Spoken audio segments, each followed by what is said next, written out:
రెండు చేతులతో జాగ్రత్త పట్టుకొని ఎత్తుకొని పోయి అవకివు. సరేనా? రా.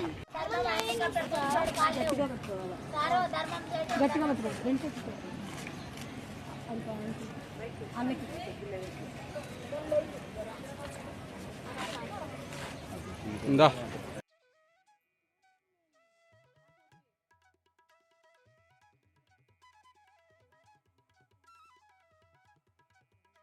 అందరికీ నమస్కారం.